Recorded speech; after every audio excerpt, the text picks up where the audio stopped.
여러분, 우리 각자의 삶 속에 예기치 않고 뜻하지 않은 어려운 일들, 힘든 일들, 가정의 괴로운 고통스러운 일들, 특별히 질병과 아픔과 고통, 고난, 이 문제에 대해서 여러분들은 어떻게 생각하십니까?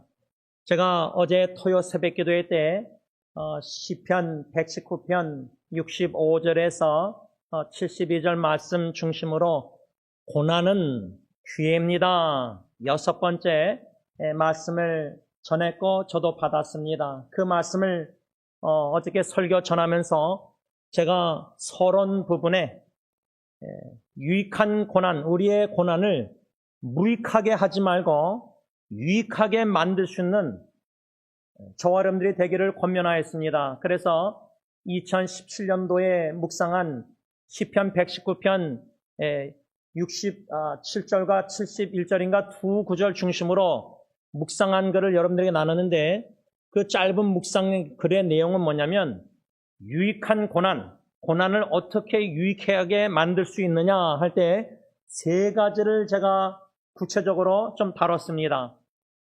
첫째는 우리는 고난을 통해서 깨달음이 있어야 된다. 깨달음. 우리 삶 속에 고통, 고난을 통해서 저의 경우는 나의 죄를 깨닫게 됐는데 그 죄라는 것은 세 가지로 내가 교만했구나. 시편 119편에 시편 기자를 핍박한 사람들도 교만한 자들이었는데 오히려 그 교만한 자들 말씀 읽다가 고난당하기 전에는 내가 그릇 행하였는데 고난을 당해보니까 내가 마음이 교만했구나. 이 교만함을 깨닫게 되었고 두 번째는 내가 그릇 행했구나. 이 두 번째로 깨닫고 어저께는 새로운 말씀을 읽다가 깨닫는데 그 시편 119편 말씀 보면요. 그 시편 기자를 핍박한 교만한 자들은 마음이 살찌고 기름덩이가 있다. 이런 말씀이 나와요. 고난을 유익하게 하기 위해서는 첫째로 깨달음이 있어야 되는데 무엇을 깨닫게 성령님이 하시느냐? 나의 죄를 깨닫게 하시는데 나의 죄란 뭐냐? 교만한 마음, 그릇 행함, 마음에 살찌고 비계덩어리, 기름덩어리가 붙어있는 나의 모습. 그래서 깨닫는 것이 고난의 축복이요 은혜요 기회다. 유익하게 만드는 것이다. 이 깨달음을 우리가 어저께 말씀을 받았습니다. 두 번째 고난의 유익함, 깨달은 하나님의 이 나의 죄를 깨달은 후에 우리가 이 고난을 통해서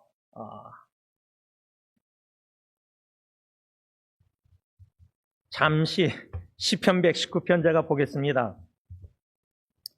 기억했다가도 또 이렇게 잊어버렸습니다.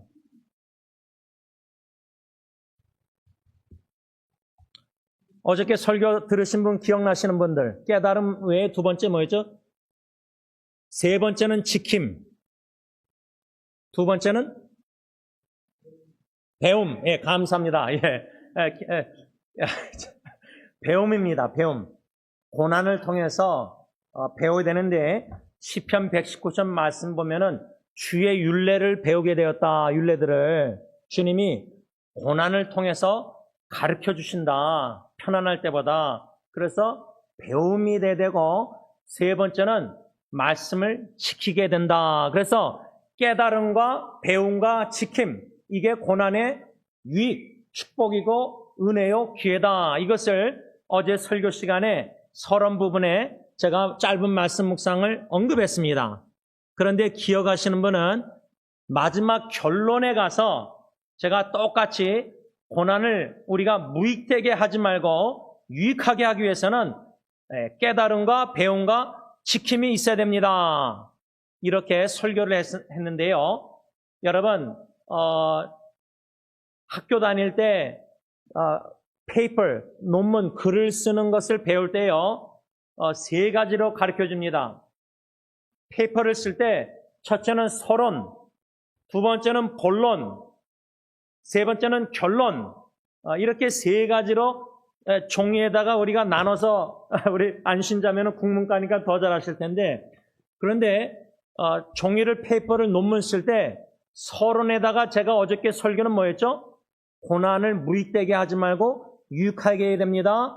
깨달음, 배움, 지킴, 요것을 제가 서론에 언급했잖아요. 주제로. 그런데 어저께 설교를 다 마칠 때에 결론에 똑같이 고난에, 유익한 고난에 대해서 깨달음과 배움과 지킴, 이것을 제가 언급했어요. 무슨 말을 하려냐면 서론과 결론이 일관성 있게 똑같은 주제 메시지를 언급해야 됨을 제가 말씀드렸잖아요. 이것을 생각할 때 저는 요한계시록에 예수님을 가리켜 알파와 오메가, 헬라어에 우리 영어로 알파벳 있잖아요. 기역, 니은, 디귿 있잖아요. 알파와 오메가란 뜻은 헬라어 시작과 끝이란 말이에요. 그래서 서론과 결론, 시작과 끝이 논문의 페이퍼에 일관성 있는 주제, 그것을 적용할 때 우리의 신앙생활의 시작과 끝은 시작도 예수님이고 끝도 예수님이 되어야 됩니다. 아멘. 그것처럼요, 오늘 이 골로새서 4장 2절에서 6절에 사도 바울의 마지막 권면 세 가지를 우리가 지금 묵상하고 있는데, 그 세 가지 마지막 권면 중에 마지막 세 번째 권면이 오늘 골로새 4장 6절에 뭐라 했죠? 너희 말을 항상 은혜 가운데서, 우리의 말을 항상 은혜롭게 하라. 은혜라는 단어가 나오잖아요. 그러면 이 골로새서가 편지입니다. 편지. 지금 우리는 종이에다가 이렇게 편지 쓰고 타이핑하지만 옛날에는 그 가죽 같은 데다가 이렇게 다 바울이 편지를 썼듯이 옥중소신, 감옥에서 이 편지를 썼을 때 편지의 서론과 결론이 있잖아요. 시작과 끝이 있잖아요. 그러면 끝에 가서 7절부터는 마지막 끝 인사예요. 그래서 실제 골로새서의 편지의 마지막 인사는, 마지막 말씀은 6절에 너희 말을 항상 은혜 가운데서, 은혜라는 단어가 나오잖아요. 마지막 부분에. 그러면 시작으로 우리가 돌아가서 골로새서 1장 보시기 바랍니다. 골로새서 1장의 1절, 2절은 인사입니다. 1절, 2절은 인사입니다. 여러분 편지를 쓸 때 안녕하세요. 제 이름은 아무개 제임스입니다. 당신은 지금 어떻게 지내십니까? 잘 있습니까? 뭔가 인사말을 하잖아요. 골로새서 1장 1절과 2절은 인사말인 것처럼 골로새서 4장 7절부터 마지막까지는 뭐라고 쓰여있죠? 끝인사. 그러니까 편지 내용이 인사로 시작해서 인사로 끝나요.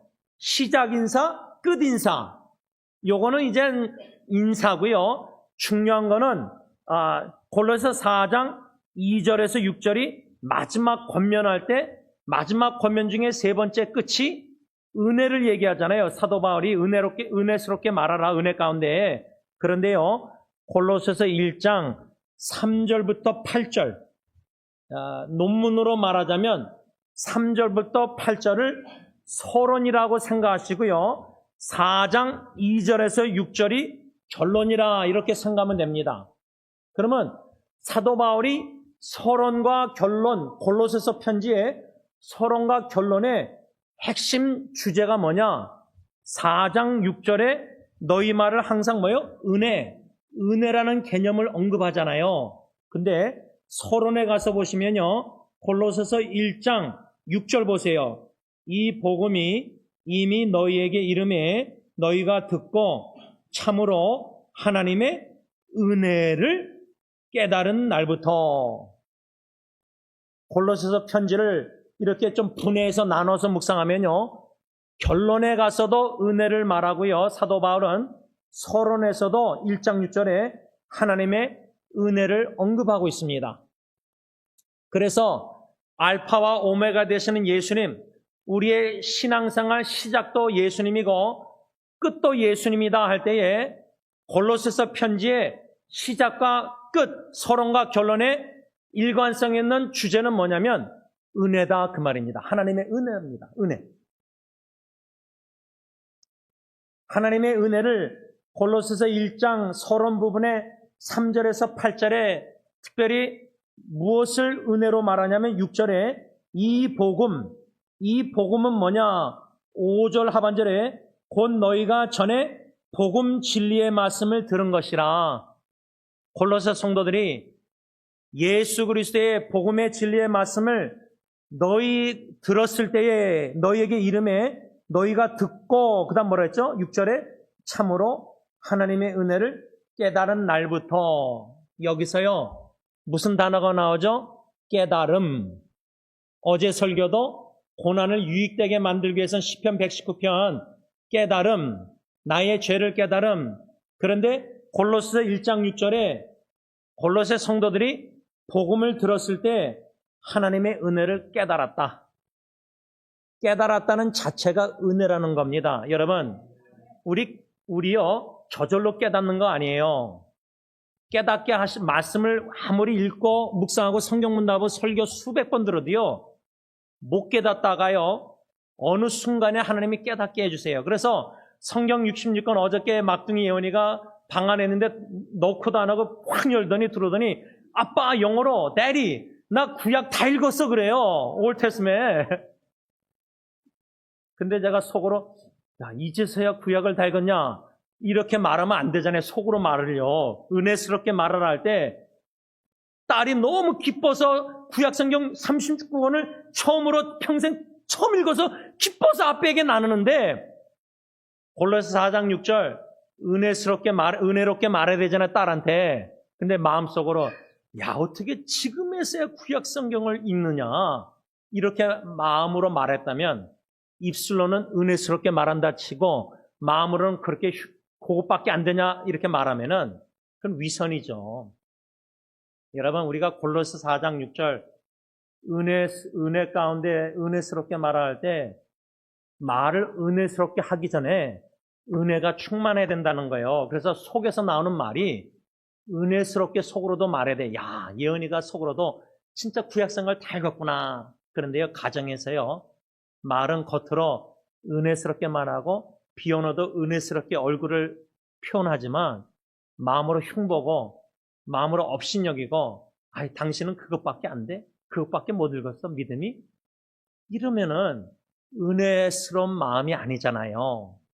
이것을 오늘 1장 6절 골로새서 하나님의 은혜를 깨달은 날 이것을 깨달아야 된다는 것도 은혜예요. 제가 지금 이렇게 설교할 때 목사님 말씀대로 골로새 4장 6절 순종하려고 은혜스럽게 말하려고 노력했는데 마음으로는 은혜가 충만하지 않아서 마음으로는 비난하고 업신여기고 다른 말을 했다. 그러면 겉으로 입에서 나오는 말과 마음으로 말하는 생각의 말은 다르잖아요. 일치가 안 되잖아요. 불일치잖아요.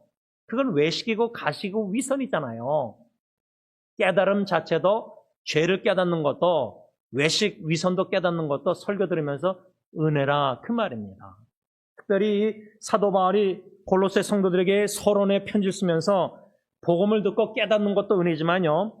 4절 보시기 바랍니다. 왜 사도 바울이 골로새 성도들을 위해서 기도할 때 감사, 여러분들이 가정을 위해서 놓고 기도할 때마다 왜 항상 감사하느냐? 4절 그 이유가 뭐죠? 이는 그리스도 예수 안에 너희의 뭐요? 골로새 성도들의 믿음과 모든 성도에 대한 사랑과 5절에 너희를 위하여 하늘에 쌓아둔 소망, 믿음, 사랑, 소망입니다.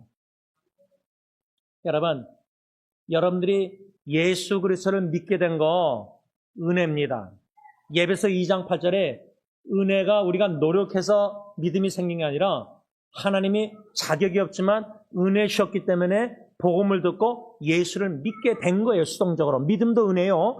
또 사랑, 사랑도요. 로마서 5장 5절 보면 예수님을 하나님의 은혜로 믿게 된 그 순간에 하나님의 영이신 성령님과 하나님의 신적 사랑이 우리 마음에 부음받았다고 쓰여 있어요.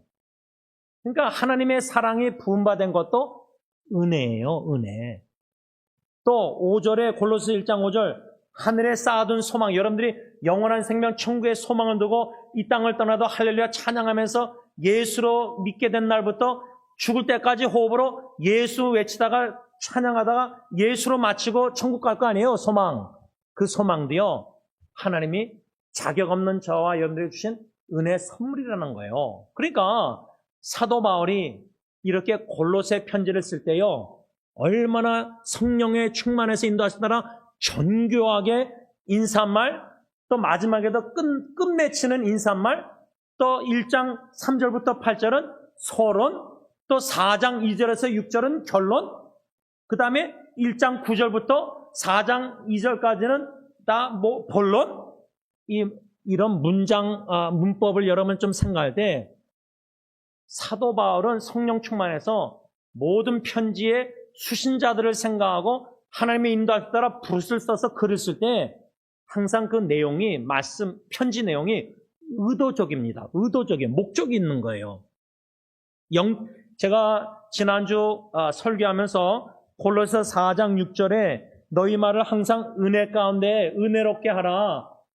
이것을 존 맥아더 교수님의 그 의미를 여러분들에게 알려드렸는데 다시 한번 읽습니다. 너희 말을 항상 은혜 가운데서 하라는 말의 의미는 영적이고 건전하고 적합하고 친절하고 예민하고 목적이 있고 칭찬적이고 온유하고 진실하고 사랑스럽고 사려 깊은 말을 하라는 것이라. 제가 이 의미를 지난주에 여러분들에게 나누면서 저는 3가지를 좀 초점을 맞추겠다고 여러분들에게 나눴잖아요. 저는 영적인 말을 하고 싶다. 육적인 세상적인 말보다. 두 번째, 말을 할 때 목적을 가지고 말을 하고 싶다. 전도 대상자에게 말할 때는 특별히 사랑의 목적과 영혼권을 가지고 목적 있는 말. 세 번째는 진실된 말, 진실한 말, 거짓이 없고 가식이 없는.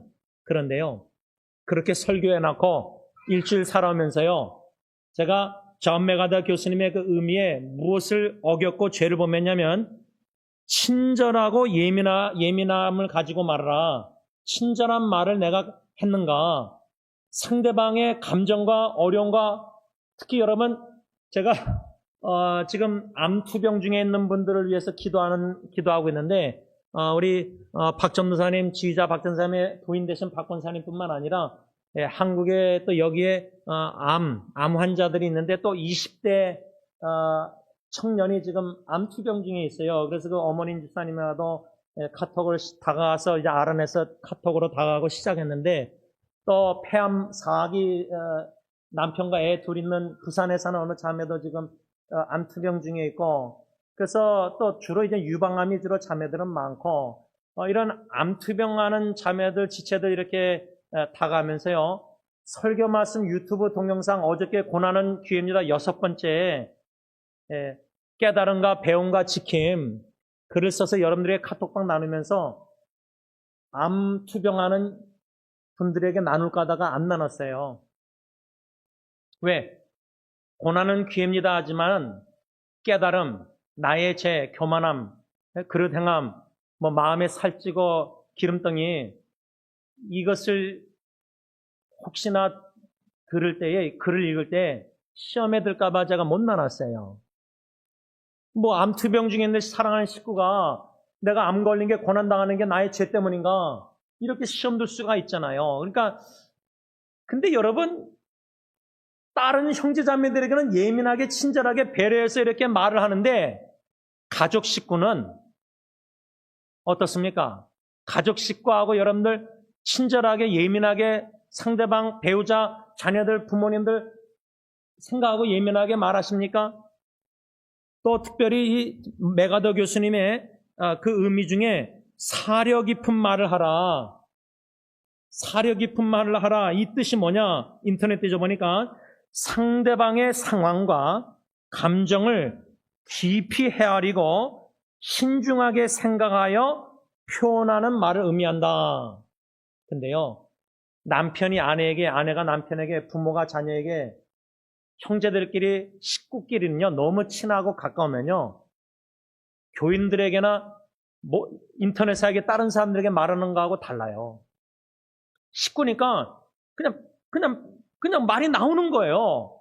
말이 그냥 나오는데 이 말이 내 식구가 들을 때 그 상황에서, 감정에서 어떻게 들릴까, 이 생각을 전혀 안 하고 말을 내뱉었어요. 암 투병하는 식구들의 형제자매 이웃들에게는 이걸 나누면은 시험에 들까봐 안 나눴잖아요. 근데 가족 식구들한테는 상대방을, 식구들을 사려 깊게 그 상황과 감정과 지금 얼마나 힘들까. 이걸 배려 안 하고 신중하게 생각 안 하고 그냥 한마디 뭐 밥 먹자. 예? 예를 들면 뭐 이거 하자. 이게 그렇게 튀어나오는 거예요. 그러면 여러분들이 다 영육간에 건강하고 은혜가 충만하고 성령 충만, 믿음 충만하면요. 뭐 배우자가 이런 말 해도 그냥 은혜스럽게 듣고 그냥 넘어가요. 근데요. 가족 식구가 지금 엄청나게 힘들고 어렵고 힘들면요. 따뜻한 한마디, 사력 있게, 예민하게, 친절하게, 그러면서 제가 이 메가더 교수님의 또 의미 중에 하나 뭐라냐면 칭찬적이고 온유하게 말하는 것이다. 근데 제가 온유라는 단어를 자꾸만 생각났어요. 젠틀니스라 할까? 예수님처럼 참 온유한 성품이 돼서 온유한 태도로 온유하게 말을 해야 되는데 이 온유하게 말을 한다. 이 의미가 뭐냐? 인터넷 뒤져보니까 성격, 태도, 마음씨가 온화하고 부드럽게 말하는 것을 의미하며 단순히 나약하거나 무기력한 것이 아니라 내적인 강함을 바탕으로 다른 사람에 대해 관대하고 인내심을 가지고 힘과 열정을 절제하며 통제할 줄 아는 태도를 보이는 것입니다. 이는 상대방을 배려하고 존중하며 거친 행동이나 말 대신 부드러운 방식으로 소통하는 것입니다. 존 메가더 교수님의 너희는 항상 은혜 가운데서 말하는 그 의미, 뭐 영적인 대화 말, 목적 있는 말, 진실한 말, 이거를 초점 지난주일 마쳤는데 일주일 살다 보니까요. 아이고, 좀 친절하게 말해야 되는데 예민한 상대방을 감정 상황을 예민하게 생각하고 사려 깊은 말을 했어야 되는데 특별히 내가 온유하게 말을 했는가. 이 온유하게 말한다는 그 정의 중에 힘과 열정을 절제하며 통제할 줄 아는, 여러분 부모님이요, 특히 어머님들이 자식을 너무나 사랑할 때 나의 사랑의 열정과 힘을 절제하고 통제하면서 자식에게 말합니까? 그렇게 말 잘 못해요. 엄마가 자식을 너무 사랑하는데 자식이 너무나 힘들고 고통 역경했는데 그 자식을 사랑하는 어미의 마음이 너무 뜨거운데 그 뜨거운 사랑의 열정을 절제하고 통제하면서 온유하게 상대방 자식을 배려해서 상대방 자식의 믿음을 에디파이, 덕을 세우고 격려하고 위로하고 세우는 말을, 자식의 입장에서 세우는 말이 아니라 부모 입장에서 걱정스러운 말만 하면은 자식은 세움을 받지 못하고 사랑하는 엄마를 생각할 때 더 자식이 무거운 짐이 되는 거예요. 근데 이렇게 사력 있게 상대방 자식을 배려해서 말을 합니까? 은혜 가운데서? 이게 안 돼요. 왜 안 되냐? 내가 은혜 충만하지 못하면요. 믿음, 소망, 사랑이 충만하지 못하면 골로새 1장 배웠잖아요. 믿음으로 은혜 충만한다 하면은 믿음으로 자식에게 말하고 하나님의 사랑으로 말해야지 내 사랑으로 말 안 하고 천국의 영원한 생명의 확실한 확신을 가지고 소망을 가지고 자식에게 말한다 그 말이에요. 그러니까 믿음, 소망, 사랑으로 말을 자식에게 못하고 온유하게 통제 절제하지 못하고 막 내 입장에서 걱정심으로 자식 사랑한다 쓰고 열정으로 말하면은 자식을 에디파이, 덕을 세우는 믿음과 사랑과 소망을 격려하는 말을 못할 위험이 많다는 겁니다. 여러분 어떻습니까? 사도 바울은 이미 골로새서 3장 8절 9절에 이렇게 말씀했습니다. 이제는 너희가 이 모든 것을 벗어버리라. 곧 분함과 노여움과 악의와 비방과 너희 입에 부끄러운 말이라. 너희가 서로 거짓말을 하지 말라. 옛사람과 그 행위를 벗어버리고. 새 사람을 입은 저와 여러분들이 아직도 예수 믿기 전에 세상적인 옛사람 그 행위대로 말을 하는데 그 말 중에 뭐죠? 예수 믿기 전에 입에서 나오는 말이 뭐예요? 거짓말이 많이 나와요. 거짓말. 감추려고 할 때, 속이려고 할 때 거짓말이 자동적으로 나와요. 또 이 3장 8절에 뭐라 했죠? 너희 입에 부끄러운 말. 지금 이 설교를 들으면서 목사님의 골로새 4장 6절 말씀은 항상 은혜스럽게 은혜 가운데 말해야 되는데 입술로는 노력했는데 마음은 그렇게 못했다. 그럼 내가 부끄러움을 느끼게 되잖아요. 근데 그 부끄러움을 느낀다는 게 수치스러운 게 아니라 그게 깨달음이 축복이에요. 그럴 때 예수의 보혈을 의지하고 용서 구하고 은혜를 구해서 이제는 겉과 속이 입술과 마음이 은혜스러운 마음에서 저절로 나는 은혜스러운 말을 해야 되겠다. 마음은 은혜스럽지 않은데 하나님의 은혜가 충만하지 않는데 복음을 듣고 깨달아서 예수로 충만해서 믿음도 은혜요, 사랑도 은혜요, 소망도 은혜요, 내 안에 믿음, 소망, 사랑, 은혜가 충만한 이 놀란 모든 은혜를, 영적인 축복을 다 받아서 하나님의 자녀가 됐는데 특별히 이 골로새 3장 8절에요. 분한과 노염, 우리가 분노하는 거 있잖아요. 화나는 거. 교회 성도들에게 분노 냅니까?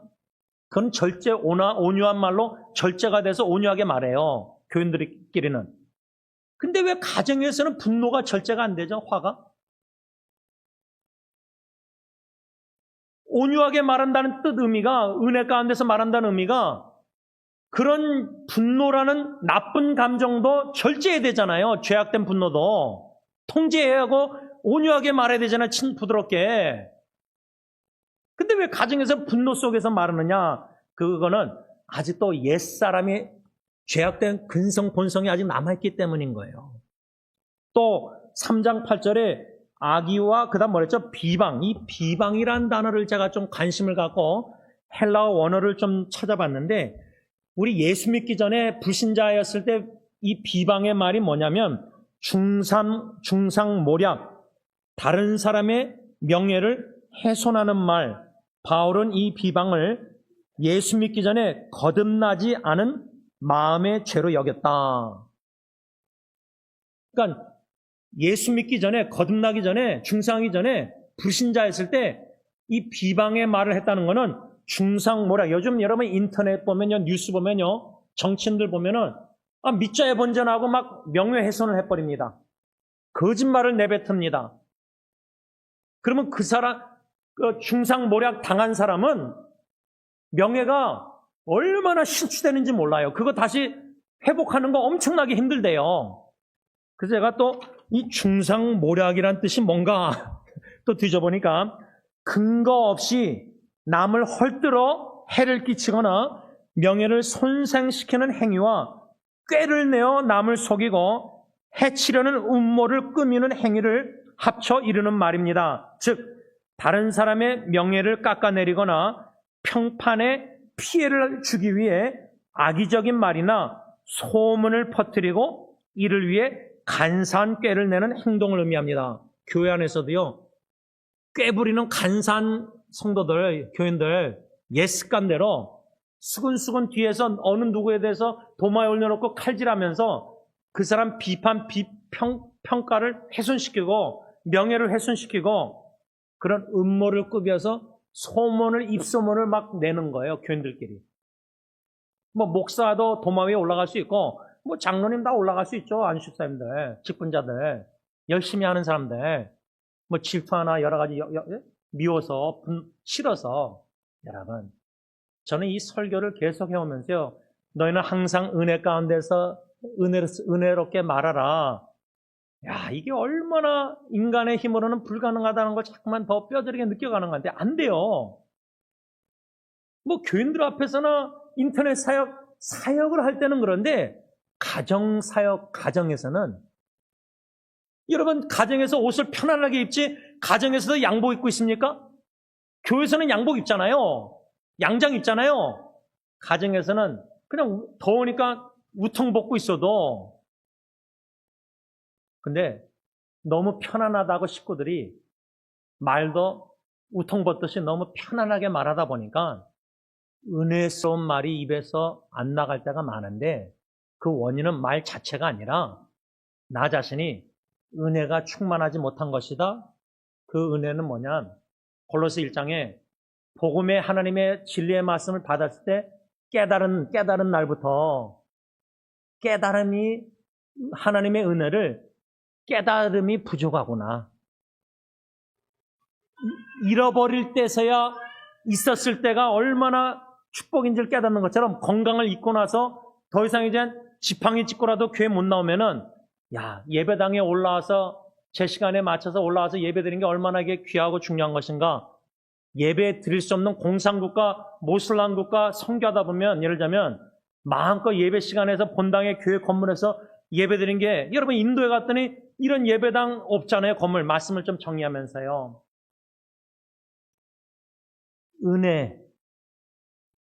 은혜 가운데 있어야 된다는 거예요. 우리 먼저 은혜를 깨달아야 된다는 거예요. 심지어 고난을 통해서라도 유익되게 하셔서 하나님이 내가 은혜가 충만하지 못한 내 마음과 삶, 인격, 성품, 그래서 은혜스럽게 살면서 은혜스럽게 말하고 행동하고 모든 게 은혜스러우려면 내가 하나님의 은혜로 충만해야 되거든요. 그러기 위해서는 골로새 1장 6절 하나님의 은혜를 깨달은 날부터 계속해서 죽을 때까지 은혜를 깨달아 알아가야 되거든요. 믿음도 은혜라는 걸 더 깊이 깨달아가고 전도할 때 아무리 전도해도 예수 안 믿잖아요. 하나님이 예배소 2장 8절 은혜를 믿음의 선물로 주셔야 내 식구들이 안 믿는 식구들이 예수 믿게 되는 거구나. 내가 믿는 게 이게 얼마나 큰 은혜인가. 이건 기적 중에 기적이에요. 예수 믿게 된 거. 그런데 하나님의 사랑이 성령과 믿음 받았을 때 부음 받았다. 내 안에 인간의 사랑과 하나님의 사랑이 공존하잖아요.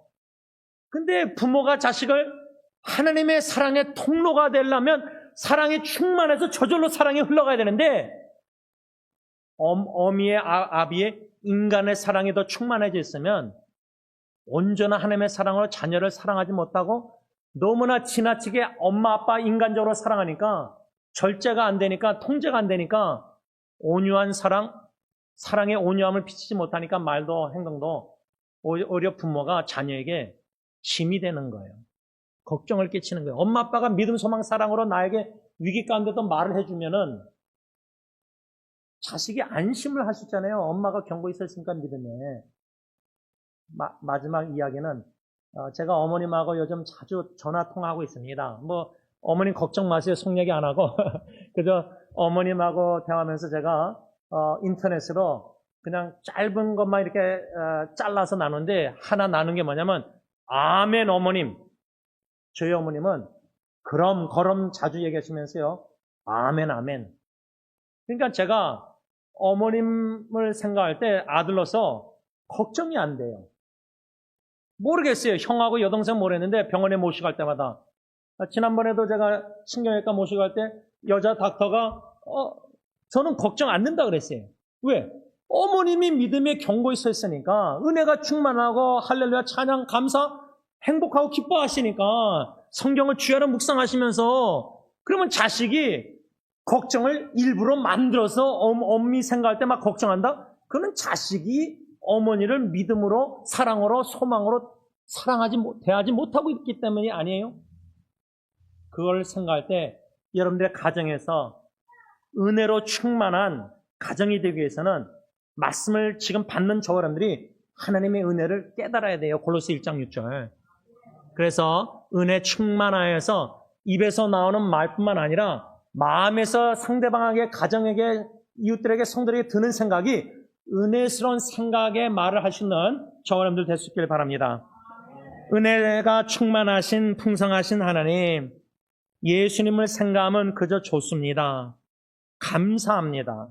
모든 게 은혜라는 복음성가가 그냥 가사 내용 입술에서 나오는 말이 아니라 진심으로 은혜를 깨닫게 하실 때에 이 예배 시간에 찬양 모든 경배 말씀 통해서 기도 통해서 하나님의 은혜를 깨달아 할 때 참 보잘것없는 사람인데 참 죄인 중에 괴수인데 참 백정 같은 사람들인데 하나님 무엇이간데 먼저 사랑해 주신 것만 해도 은혜, 믿음 주신 것도 은혜, 영원한 에덴 동산보다 더 좋은 영원한 새하늘과 새 땅 영생 소망 주신 것도 하나님의 은혜, 믿음, 소망, 사랑 세 가지 다 은혜로 받아 누리고 있습니다. 믿음으로 말하고 사랑으로 말하고 소망이 충만한 확신 가운데 말을 하면서 은혜스러운 말을 항상 하면서 믿음으로 새 한 주를 살길 원합니다. 그런데 연약해서 또 믿음으로 말 못하고 걱정 근심으로 말하고 사랑으로 말하지 못하고 또 마음속으로 미움으로 분노로 말하고 또 소망으로 말하는데 이 세상에 그저 채바퀴 돌듯이 너무 분주하게 살면서 땅의 것만 생각하고 걱정 근심하면서 땅의 말을 하는 그런 말을 할 분명히 또 죄를 범할 겁니다. 그런데 그 죄를 범했을 때 무턱대고 넘어가는 게 아니라 말씀을 성령님 생각나게 하셔서 깨닫는 은혜를 주시고 배움의 장을 열어주시고 지킬 수 있는 돌이켜 유턴해서 조금씩 말씀의 유턴 지켜 순종하는 은혜 충만한 삶 살게 하옵소서. 예수님의 이름으로 감사하며 기도를 올려옵나이다. 아멘. 다 일어나셔서 찬송가 447장 찬양합니다.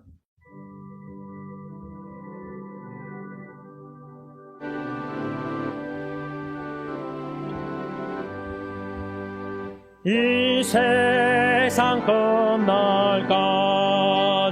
주 섬겨 살리니 내 친구 되신 주여 늘 함께 하소서.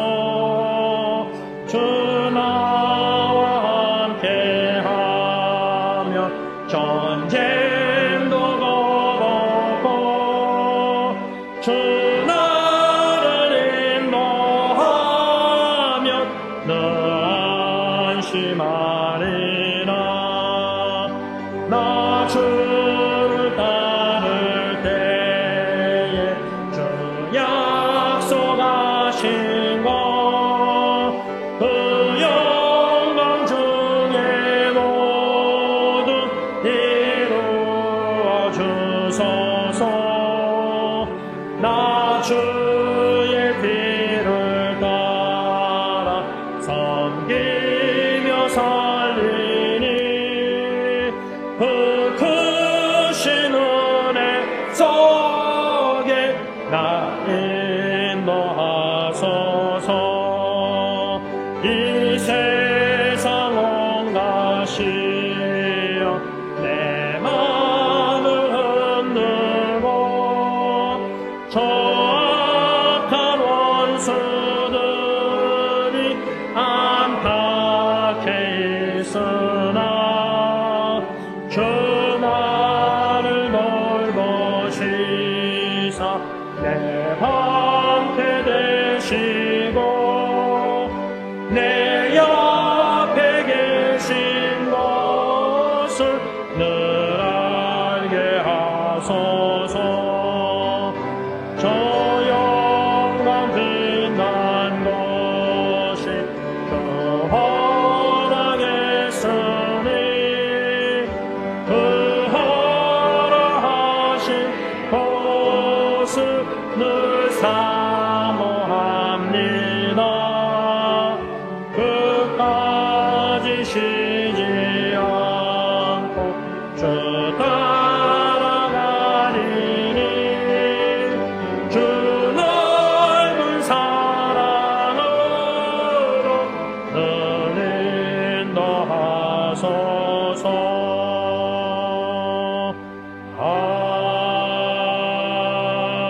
아멘.